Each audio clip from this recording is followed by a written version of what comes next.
है, क्या बात है, मुझे कहो। नारद जी ने कहा, भोलेनाथ आज तो बहुत बहुत ही बड़ा दुखदायी घटना घट गई। बोले क्या? सती ने, दक्ष ने सती माता का अपमान किया, घोर अपमान किया था, इसलिए सती ने अपनी देह का परित्याग कर दिया है दक्ष के यज्ञ में। इस प्रकार से जैसे ही भोलेनाथ ने सुना, क्रोध आ गया भोलेनाथ को, सिर की एक जटा उखाड़ी, धरती पर पटकी, उसी से वीरभद्र प्रकट हो गए। बोले वीरभद्र भगवान की को हम, मैं कौन हूं, मैं कौन हूं। भोलेनाथ ने कहा, तुम मेरे गणों में सबसे अग्रगणी हो, बोलिए मुझे क्या आज्ञा है। भोले बाबा ने क्रोध में आकर कहा कि वीरभद्र जाओ, उस दक्ष का अभिमान, उसके यज्ञ सहित उसे यज्ञ कुंड में स्वाहा कर देना। और आज बड़े भाव के साथ, बड़े क्रोध में ये वीरभद्र हाथों में कटार लेकर मृत्यु के समान नजर आने लगा। भागे भागे वीरभद्र भगवान दौड़े दौड़े, जैसे ही दक्ष के यज्ञ में पहुंचे, भृगु देवता आदि देवताओं की दाढ़ी उन्होंने नोच डाली, पग देवताओं की आंखें फोड़ दी, पुखा देवताओं के दांत तोड़ दिए, अंग भंग कर दिया सभी देवताओं को बंधुओं। और जैसे ही दक्ष को मारने के लिए तलवार उठाई, जैसे ही वो तलवार, वो खड़क दक्ष के गले पर लगी, तो दक्ष का कुछ भी नहीं बिगड़ा। बोलो गोविंद भगवान की। एक पुष्प की समान, पुष्प की भांति वो कटार दक्ष के गर्दन पर लगने लगी। आज वीरभद्र ने स्मरण किया भोले बाबा का, हे भोलेनाथ ये क्या हुआ, दक्ष को तो कुछ हो नहीं रहा। तो भोलेनाथ ने भद्रकाली को साथ में भेज दिया। बोलो भद्रकाली मैया की। अपनी शक्ति को साथ में भेजा, ब्राह्मणों के मंत्र से सुरक्षित था उस दक्ष का शरीर। तो आज वीरभद्र ने सोचा कि यदि कटार से कुछ नहीं बन रहा, तो ऐसा वर्णन आता है बंधु, ऐसे दक्ष का सिर पकड़ा, ऐसे मरोड़ दिया महाराज, ऐसे निकाला और हवन कुंड में स्वाहा कर दिया। बोलो शंकर भगवान की। और जैसे ही यज्ञ कुंड में स्वाहा किया, वीरभद्र अदृश्य हुए। भोले बाबा भी इधर भाव के साथ दक्ष के यज्ञ में पहुंचे। वर्णन आता है, भोलेनाथ ने माता सती के उस शरीर को उठाया, ऐसा वर्णन आता है 51 शक्तिपीठ बने। नारायण ने अपने सुदर्शन चक्र से उस शरीर के टुकड़े किए थे, और जहां जहां पर माता के वो शरीर के टुकड़े गिरे बंधुओं, वहां वहां पर माता के 51 शक्तिपीठ और 51 भैरवों की स्थापना हुई। बोले जगजननी जगदम्बा मैया की। सभी ने भगवान भोलेनाथ की स्तुति की कि हे यज्ञ विध्वंसक, आज यज्ञ आपके भाग से ही पूर्ण होगा। प्रभु कृपा करके अपने यज्ञ का भाग ग्रहण करें। भोलेनाथ ने कहा, सबने जब स्तुति की तो भोलेनाथ तो क्षणे रुष्टा, क्षणे तुष्टा, रुष्टा दुष्टा, क्षणे क्षणे क्षण में रुष्ट हो जाते हैं, क्षण में प्रसन्न हो जाते हैं। ऐसा भगवान भोलेनाथ का स्वभाव है बंधुओं। भोलेनाथ ने कहा कि अब यज्ञ कैसे पूरा होगा, मेरे लिए तो यज्ञ का कोई भाग रखा नहीं। तो देवताओं ने कहा कि शतेरोत्र भागो अस्तु यदुच्छिष्टो वरस्य वै। हवन के समय जो हवन की सामग्री बच जाएगी भोलेनाथ, वो सब उच्छिष्ट भाग आपका होगा। इस प्रकार से कहकर मेरे भोलेनाथ ने उस दक्ष के सिर पर बकरी का सिर लगा दिया, और बड़े भाव के साथ दक्ष ने भी भोलेनाथ की स्तुति की। इस प्रकार से मेरे भोले बाबा ने दक्ष का यज्ञ का विध्वंस भी किया और दक्ष के मान का भी खंडन किया। और इस प्रकार से हे परीक्षित, समय आने पर आदि शक्ति का कभी विनाश नहीं होता बंधु, शक्ति कभी समाप्त नहीं होती, केवल अदृश्य होती हैं। वही आदि शक्ति सती महारानी समय आने पर हिमालय के यहाँ माता किसके रूप में पैदा होगा। नींद तो नहीं आई, सो जाओ थोड़ी देर, मैं भी सो जाता हूँ। बोलो गोविंद भगवान की। किसके रूप में? माता पार्वती के रूप में। माता पार्वती के रूप में यही परीक्षित भोलेनाथ की पत्नी बनी, और यही आदि शक्ति का कभी विनाश नहीं होता। इस प्रकार से बंधुओं, शंकर भगवान के इस परम पावन चरित्र को यहीं पर वंदन। बोलो शंकर भगवान की। आइए 2 शब्द गुनगुनाते हैं, निद्रा देवी भी भाग जाए। डेमेक डेमेक डमरू करवाजे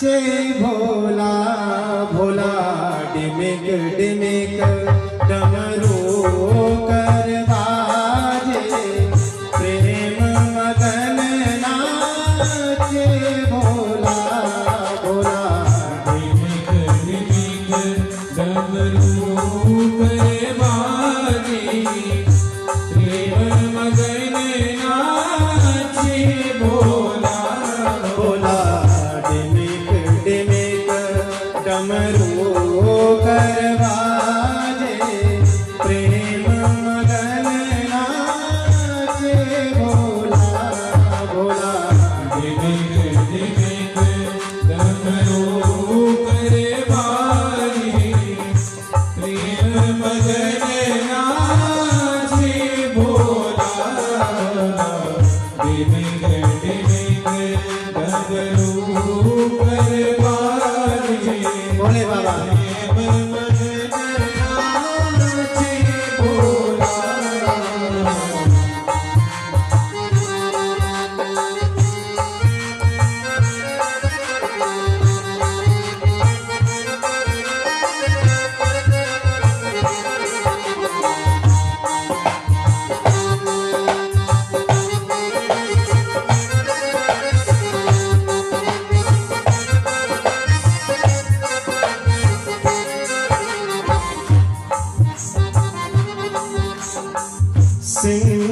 सिंधीनाद बजावत गावत सिंधीनाद बजावत गावत सिंधीनाद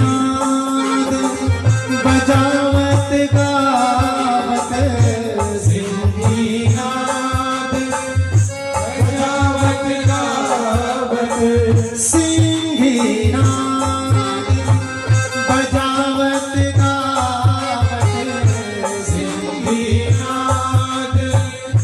बजावत गावत लटक रही पगली झोला भोला लटक रही पगली झोला भोला डिमिक डिमिक डमरू करवाजे प्रेम मगन नाचे भोला भोला डिमिक डिमिक डमरू करवाजे जय प्रेम मगन नाचे भोला भोला डिमिक डिमिक डमरू करवाजे प्रेम मगन नाचे भोला भोला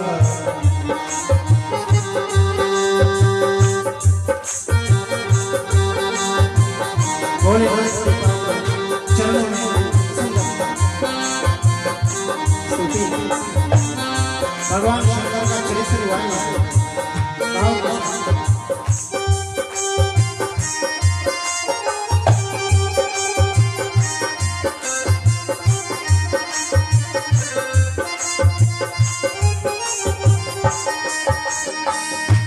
नाग बरन सो करत आरती नाग फलन सो करत आरती नाग बरन सो करत आरती नाग फलन सो करत आरती देव देव गति अनमोला भोला डिमिक डिमिक डमरू करवाजे प्रेम मगन नाचे भोला भोला डिमिक डिमिक डमरू करवाजे प्रेम मगन नाचे भोला बालचंद्र सिर कंगाल है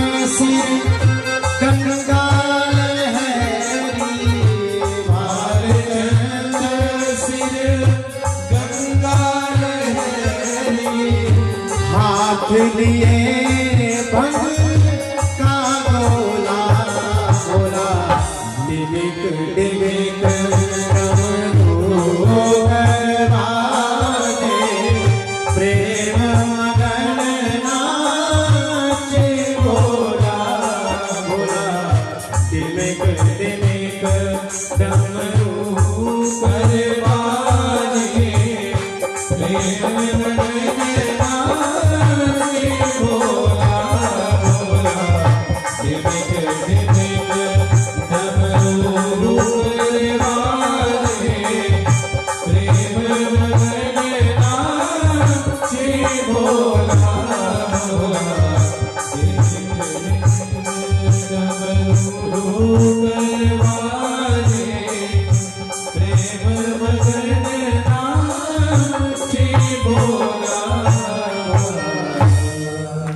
बोले शंकर भगवान की नींद गई कि आई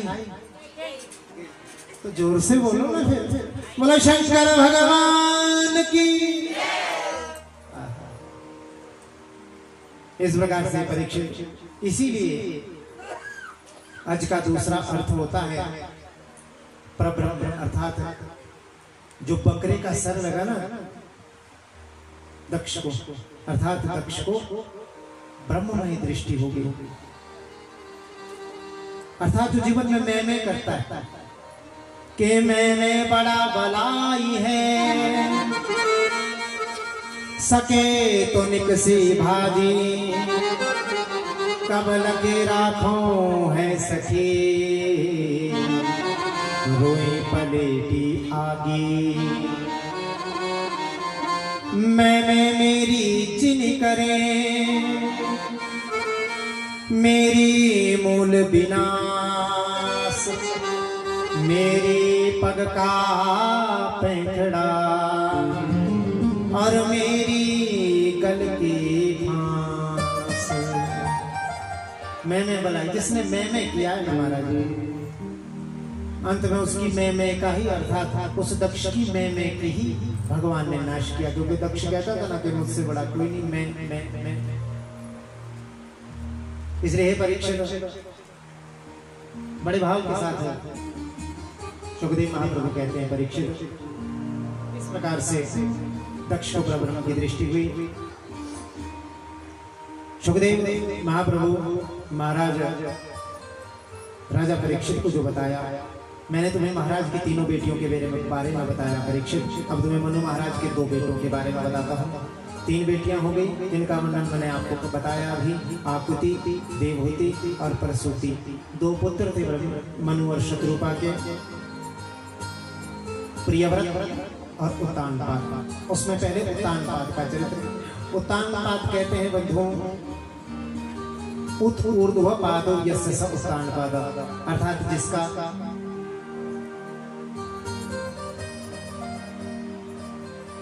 उत ऊर्ध्व पादो जिसके पैर ऊपर हो और सिर नीचे हो वही उत्तानपाद। और वास्तव में देखा जाए बंधु हम सभी उत्तानपाद हैं। माता के गर्भ में जब रहते हैं ना तो कैसे रहते हैं सिर नीचे को और पैर ऊपर को। बोलो गोविंद भगवान की उल्टे लटकते हैं माता के पेट पे उधर। उत्तानपाद की भी 2 पत्नियां हैं सुरुति और सुनीति और सुरुचि। हम सब की भी 2 ही पत्नियां हैं एक नीति और एक अनीति। नीति कहती है कि कथा में चलते हैं कथा सुनकर आते हैं उतनी देर में अनीति मन में कह देती है क्या कथा सुनना है वही धुंधुकारी और वही गोकर्ण और वही आत्मदेव। बोल गोविंद भगवान की। अभिमानी और बुद्धिमानी 2 ही पत्नियां हम सबकी हम जीवों की भी।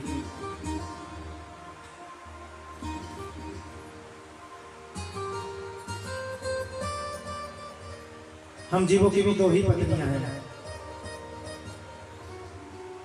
ऐसे ही उत्तानपाद की भी 2 पत्नियां थी सुनीति और सुरुचि। लेकिन वास्तव में हमें पता चलता है व्यवहार से देखें समझने की बात यह है उत्तानपाद का यदि उद्धार हुआ तो सुनीति पुत्र ध्रुव से हुआ, सुनीति पुत्र ध्रुव से ही उद्धार हुआ और ध्रुव ने ही सबको भी तार दिया। अर्थात मन ही ध्रुव है बंधुओं। बुद्धिमानी से, सुनीति से मन सुधरता है और कल्याण होता है। बोलो गोविंद भगवान की। सद्बुद्धि है सुनीति और मानमानी बुद्धि है सुरुचि। सुनीति कहती है शास्त्र सम्मत कर्म करें, सुरुचि कहती है कि शास्त्र पुराने पढ़ गए, नया जमाना है, कलयुग का वातावरण है, जो अच्छा लगे वही करना चाहिए। सुरुचि स्वेच्छाचारणी है। महाराज उत्तानपाद भी वही प्रिय है, इन्हें भी वही प्रिय है और हमें भी वही प्रिय है। बोलो गोविंद भगवान की।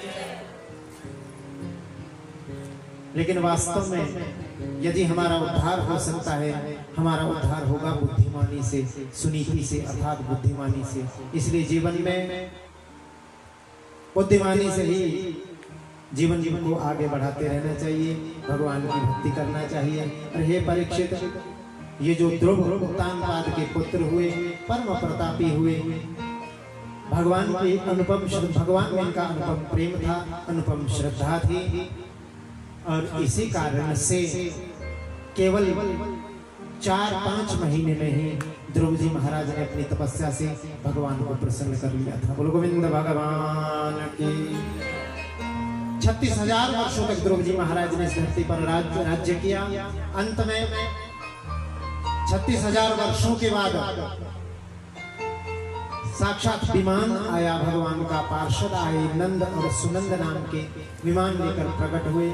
मृत्यु देवता जैसे ही प्रकट हुए, मन में सोचा, विमान पर चढ़ने लगे तो मृत्यु के देवता साक्षात प्रकट हो गए। बोले शंकर भगवान की। जैसे मृत्यु के देवता प्रकट हुए, मृत्यु के देवता ने कहा, महाराज कहाँ जा रहे हो, ये मृत्यु लोक है, मुझे स्वीकारो। तो महाराज मृत्यु और मूर्धनी पदम दत्वा, मृत्यु के सिर पर पैर रखा। आप सबका कैमरे का फोकस मेरी तरफ होना चाहिए। ये बाल लीलाएं चलने दो, ये कृष्ण की लीलाएं चलने दो। आपने बस मेरा चेहरा देखना। अब तो महाराज 1 घंटा रहा, 1 घंटा, 1 घंटा रहा है कुल। अब बस 1 घंटे तक मेरी दाढ़ी देखो यहाँ पे, बस इधर उधर नहीं देखना। बोलो गोविंद भगवान की।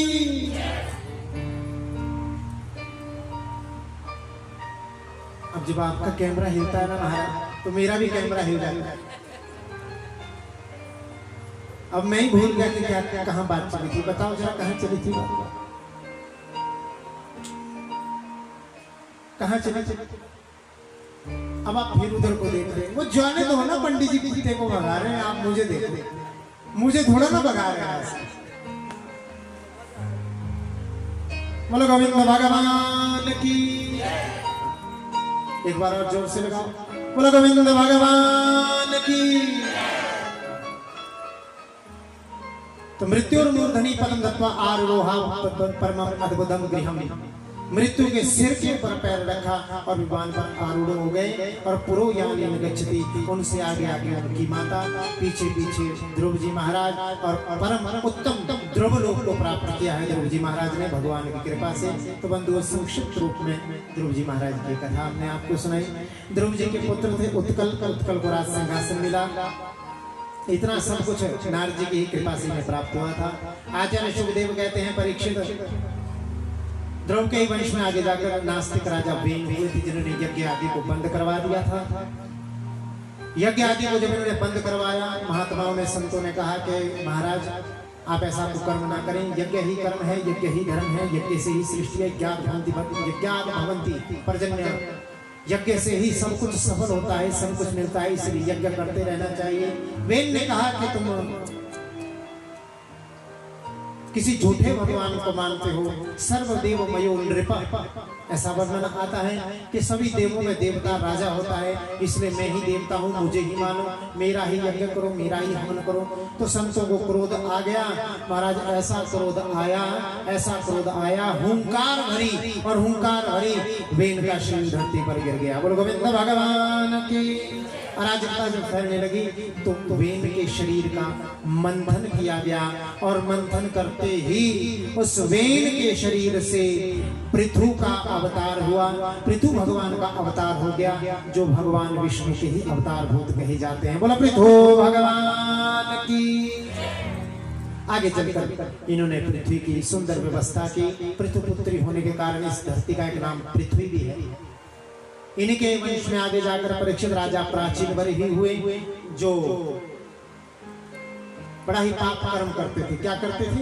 यज्ञ में पशुओं की बलि देते थे, लेकिन फिर भी उनके मन को शांति नहीं थी। एक दिन नारद जी आए। नारद जी ने कहा कि क्या बात है प्राचीन वर ही, तुम बड़े अशांत रहते हो, क्या बात है?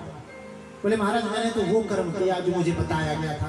मैंने यज्ञों में पशुओं की बलि भी दी, सब कुछ दिया, लेकिन फिर भी मेरे मन को शांति नहीं मिल रही। नारद जी ने कहा वो आकाश में देखो जरा ऊपर। जब आकाश में देखा तो नाना प्रकार के वो पशु जिनका वध इसने यज्ञ में किया था, वो सब उसे घूर घूर कर देख रहे थे। नारद जी से प्राचीन बरही ने कहा कि मुझे घूर कर क्यों देख रहे हैं महाराज? नारद जी ने कहा ये इसलिए देख रहे हैं कि कब तुम धरती लोक को त्यागो, कब तुम उनके पास आओ, वैसे ही तुम्हारे भी शरीर को काट काट कर अलग करेंगे। बोलो गोविंद भगवान की। तो सुंदर पुरंजनोपाख्यान के माध्यम से राजा प्राचीन बरही का शोक दूर हुआ। इनमें आगे जाकर परीक्षित प्रचेता आदि गण हुए। इन्हीं में आगे जाकर भगवान प्रचेतागण हुए और मनु जी महाराज के दूसरे पुत्र जिनका नाम था प्रियव्रत, उत्तानपाद काल में संक्षिप्त सुनाया। प्रियव्रत का भी आप संक्षिप्त चरित्र सुने। हरि अनंत हरि कथा अनंता, क्योंकि हरि अनंत है, इनकी कथाएं भी अनंत हैं। 7 दिन में ये कथाएं तो पूर्ण हो नहीं पाती हैं, इसलिए मूल पाठ का अधिक रहता है। मूल पाठ तो यहाँ पर यजमान के परिवार में सुबह 6 बजे से लेकर 11 साढ़े 11 बजे तक प्रतिदिन होता ही है। तो आप तो श्रवण करो। बोलो गोविंद भगवान की। अब जैसे ही दूसरे पुत्र प्रियव्रत हुए, प्रियव्रत बड़े आत्मभक्त मनु महाराज ने समझाया कि राज्य करो, तो राज्य करने लगे। एक दिन सोचा कि रात क्यों होती है। प्रियव्रत जी ने सोचा कि रात क्यों होती, यह मन में भावना की कि रात्रि नहीं होनी चाहिए। तो एक स्वर्णमय रथ के ऊपर विराजमान हो गए, धरती की 7 परिक्रमाएं की और 7 परिक्रमाएं करते ही दिन में भी रात्रि में भी दिन ही बनाए रखा महाराज। फलस्वरूप 7 दीपों की रचना हुई। मनु महाराज प्रकट हुए। प्रियव्रत से कहा कि रात्रि का पुत्र अपना महत्व है, दिन का अपना महत्व है, इसलिए ये व्यक्ति की कार्य को छोड़ो। तो जो प्रियव्रत जी महाराज ने 7 परिक्रमाएं लगाई थी ना धरती की, उससे 7 द्वीपों की रचना हुई है धरती पर। ये 7 द्वीप कौन कौन से हैं आप श्रवण करो, जिनका श्रवण करने का ही बड़ा फल है हमारा। जम्बूदीप, प्लक्षद्वीप, शालमली, कुष्क और शाह पुष्कर, ये 7 द्वीप हैं। आज के समय में अगर हम देखें तो Asia, Africa, north Africa, south America, Antarctica, Europe और ऑस्ट्रेलिया, ये अंग्रेजी नाम है। और जो हमने पहले बताया ये संस्कृत के नाम है, जो हमारे वेदों में, हमारे पुराणों में, शास्त्रों में पहले से वर्णित है। इन सभी 7 द्वीपों को, जिसमें जम्बू द्वीप में 9 खंड हुए, जिसमें अजनाब खंड हुआ और अजनाब खंड में हमारा ये भारतवर्ष हुआ।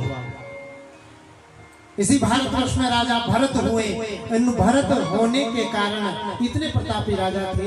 एक जन्म राजा हुए, फिर हिरण में आसक्ति हुई, सब कुछ त्याग के वन में चले गए। हिरण में आसक्ति हुई, अंत समय में हिरण हिरण ही याद रहा। मैंने कल की कथा में भी कहा था, जो अंत समय में अंत यामति सागति, जो अंत में हम सोचते हैं अंत में वही गति होती है। तो हिरण में आसक्ति हुई तो दूसरे जन्म में हिरण ही बने। हिरण होकर भी इन्हें अपने पूर्व जन्म का पूर्ण स्मरण रहा। एक बार वन में अग्नि भड़की तो उन्होंने अपना शरीर नहीं हिलाया, वहीं खड़े रहे। अग्नि में जलकर शेष समाप्त हुआ। तो दूसरे जन्म में आंगिरस गोत्रीय ब्राह्मण हुए। उस जन्म में महाराज बिल्कुल जड़बड़ हो गए, मूर्ख का व्यवहार करने लगे। सोचने लगे यदि विद्वान बनूंगा तो लोगों का झंझट लग जाएगा। गुरु गोविंद भगवान की। मूर्ख की तरह रहने लगे। पिताजी गायत्री मंत्र सिखाते पर वो भी नहीं सीखते। जड़ हो गए बिल्कुल। भैया ने घर से निकाल दिया। बोलो गोविंद भगवान की। भाइयों भाभीियों ने घर से निकाल दिया तो वन में पड़े पड़े रहने लगे। राजा रहुगण ने एक पालकी वाला कोई कहार बीमार पड़ गया तो महात्मा को ही पालकी में लगा दिया। महात्मा के जब अनुपम वचन सुने तो रहुगण को बड़ी ग्लानि हुई कि मैंने संतों का अपमान किया। सुंदर रहुगण ने बड़े भाव के साथ, राजा रहुगण को बड़े भाव के साथ आज भरत जी ने भवाटवी के वर्णन से उसका मोह दूर किया। बोलो गोविंद भगवान की। अनेकानेक परीक्षित भगवान ने राक्षसों की भी वध किए। परीक्षित ने पूछा प्रभु कृपा करके मुझे ये बताएं कि भगवान यदि सम हृदय हैं, सुहृदय हैं, तो भगवान राक्षसों को ही क्यों मारते हैं और देवताओं की ही क्यों रक्षा करते हैं? एक और तो भगवान को समदर्शी कहते हैं हम, और जब उनकी लीलाओं का श्रवण करते हैं तो भगवान पक्षपात करते हुए नजर आते हैं। यदि भगवान समदर्शी हैं तो पक्षपात क्यों करते हैं, और यदि भगवान पक्षपाती हैं तो उन्हें समदर्शी क्यों कहा जाता है? बोलो गोविंद भगवान की।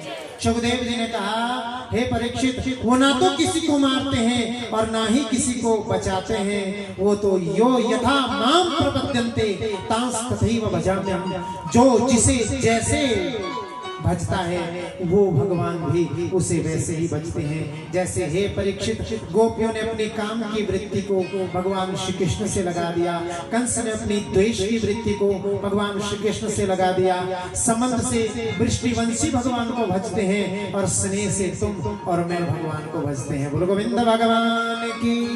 हमने स्नेह किया तो भगवान ने भी आपसे स्नेह किया, आपने सुहृद माना तो भगवान ने भी सुहृदय मान लिया, भगवान ने आपने द्वेष किया तो भगवान ने भी आपसे द्वेष कर दिया। बोलो गोविंद भगवान की।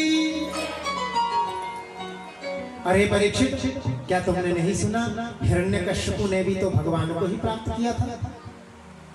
बोले महाराज वो कैसे? तो सुंदर। अब यहाँ प्रहलाद चरित्र की कथा है बंधुओं, भाव से आप इसे कुछ समास और कुछ व्यास, थोड़ा समास करेंगे थोड़ा व्यास करेंगे कथा का। आपने तो भाव से सुनना बस। महाराज हिरण्यकश्यप की कथा विस्तार से सुनाइए। सुखदेव महाप्रभु कहने लगे। सुखदेव महाप्रभु से कहा कि आप कृपा करके विस्तार से ये कथा सुनाइए। तो सुखदेव महाप्रभु कहते हैं, परीक्षित, हिरण्याक्ष का भाई था हिरण्यकश्यप। जब राहावतार में इसने हिरण्यकश्यप ने देखा कि हिरण्याक्ष का वरा भगवान ने मार दिया हिरण्याक्ष को, मेरे भाई को, तभी से ये भगवान से द्वेष करता था, द्वेष करता था भगवान से, नारायण से। एक दिन इसने मन में सोचा, अपनी पत्नी के यादू से कहा, 3 पुत्र हो गए हैं, 3 पुत्र हो गए हैं उस समय के यादू के गर्भ से। के यादू से कहा, मैं अब तपस्या करने के लिए वन में जाना चाहता हूँ, मैं ब्रह्मा जी की तपस्या करके अजर अमर बन जाऊंगा, और तपस्या करके जब अजर अमर हो जाऊंगा तो नारायण से अपने भाई की, अपने भ्राता की मृत्यु का परिशोध लूंगा। चौथे समय में तप करने के लिए चला गया और कहा, पत्नी ने कृपा करके, स्वामी आप जल्दी वापस भी आ जाना। तपस्या करने के लिए जैसे ही ये पर्वत पर गया, सुंदर वहां पर भगवान की तपस्या करने लगा। ब्रह्मा जी की तपस्या करते करते करते जब बहुत वर्ष बीत गए, इधर महल में क्या हुआ, इंद्र ने आक्रमण कर दिया हिरण्यकश्यप के महल पर, 3 पुत्रों का इसने वध कर दिया। चौथे समय में ये कयाधु गर्भवती थी, जैसे ही कयाधु को मारने लगा इंद्र, नारद जी ने आकर हाथ पकड़ लिया। इंद्र क्या करता है, इसके गर्भ में भगवान का परम भक्त आने वाला है, ऐसा पाप मत कर। इंद्र ने छोड़ दिया और फिर भाव के साथ इधर हिरण्यकश्यप तपस्या करते करते इसका कृष्णकाय शरीर हो गया और भगवान का नाम लेता है, भजन करता है ब्रह्मा जी का। ओम ब्रह्मणे नमः, ओम ब्रह्मणे नमः। मद्राचल पर्वत पर घोर तपस्या करना प्रारंभ कर दिया। इधर ब्रह्मा जी प्रसन्न हो गए और प्रसन्न होकर